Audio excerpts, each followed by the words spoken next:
Hello friends, അപ്പോൾ താരനും മുടികൊഴിച്ചിലൊക്കെ മാറാൻ പറ്റിയൊരു കിടിലൻ ഒരു എഫക്റ്റീവായിട്ടുള്ള ഒരു ഹെയർ ഓയിലിൻ്റെ റെസിപ്പിയാണ് കേട്ടോ ഇത്. അപ്പോൾ നമ്മുടെ വീട്ടിൽ തന്നെ ഉണ്ടായിട്ടുള്ള കറിവേപ്പില, കറ്റാർവാഴ, പനിക്കൂർക്ക. അപ്പോൾ ഈ കറിവേപ്പില നല്ലപോലെ കഴുകിയിട്ട് ഒരു കോട്ടൺ തുണി വെച്ച് തുടച്ചെടുക്കണം കേട്ടോ. അപ്പോൾ വെള്ളത്തിൻ്റെ അംശമൊന്നും ഉണ്ടാകാൻ പാടില്ല. ഇനി മിക്സിയുടെ ജാറിലേക്ക് കറിവേപ്പില, പനിക്കൂർക്ക, നമ്മുടെ കറ്റാർവാഴ, പിന്നെ 2 ടീസ്പൂൺ ഉലുവ കൂടി ചേർത്ത് കൊടുക്കാം കേട്ടോ. അപ്പോൾ ഉലുവ ചേർത്തു. അതിനുശേഷം നമ്മൾ ചേർക്കുന്നത് 1/2 ലിറ്റർ വെളിച്ചെണ്ണയാണ് കേട്ടോ. അപ്പോൾ നമ്മൾ പാക്കറ്റ് വെളിച്ചെണ്ണ അല്ല, ആട്ടിയ വെളിച്ചെണ്ണ കിട്ടുകയാണെങ്കിൽ അതായിരിക്കും ബെറ്റർ.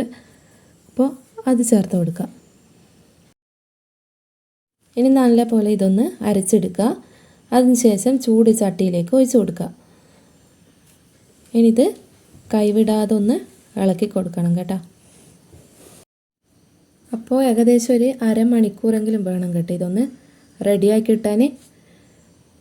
അപ്പോൾ അതുവരെ നമ്മളിങ്ങനെ ഇളക്കിക്കൊണ്ട് നിൽക്കുക. അപ്പോൾ ഇത് വെച്ചിട്ട് നമ്മൾ എവിടെയും പോകരുത്, അതിൻ്റെ അടുത്ത് തന്നെ വേണം. അപ്പോൾ ഏകദേശം തിള വന്ന് തുടങ്ങി. അപ്പോഴേക്കും തന്നെ നമ്മളെ എണ്ണ തെളിഞ്ഞ് വരുന്നുണ്ട് കേട്ടോ. അപ്പോൾ നമ്മുടെ എണ്ണ നല്ലപോലെ തിളച്ച് വന്നിട്ടുണ്ട്. ഇനി നമ്മുടെ ഈ അരപ്പ് തായാലും എണ്ണ മുകളിലേക്ക് നല്ലപോലെ തെളിഞ്ഞ് വന്ന് നമുക്ക് ഈ എണ്ണ റെഡിയായെന്ന് മനസ്സിലാക്കാം കേട്ടോ. അപ്പോൾ നമ്മുടെ എണ്ണ ഇപ്പോൾ റെഡിയായി വന്നിട്ടുണ്ട്. എണ്ണ നല്ലപോലെ ഒന്ന് മുകളിലേക്ക് തെളിഞ്ഞ് വന്നിട്ടുണ്ട്. ഇനി ഇതിൻ്റെ ചൂടാറിയ ശേഷം നമുക്കൊരു കോട്ടൺ തുണിയിൽ ഒഴിച്ച് ഇതൊന്ന് അരിച്ചെടുക്കാം. എന്നിട്ട് ഡ്രൈ ആയിട്ടുള്ള ഒരു ബോട്ടിലിലേക്ക് ഇത് മാറ്റി കൊടുക്കുക.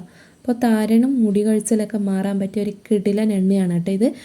1 മാസമെങ്കിലും ഇത് കണ്ടിന്യൂസ് ആയിട്ട് ഉപയോഗിച്ചാൽ എന്തായാലും നമുക്കിതിൻ്റെ റിസൾട്ടുകൾ ലഭിക്കും. അപ്പോൾ ഈ വീഡിയോ ഇഷ്ടപ്പെട്ടെങ്കിൽ ഒന്ന് സബ്സ്ക്രൈബ് ചെയ്യാൻ മറക്കല്ലേ. കൂടെ ആ ലൈക്ക് ബട്ടൺ കൂടി അമർത്തണേ. Thank you for watching.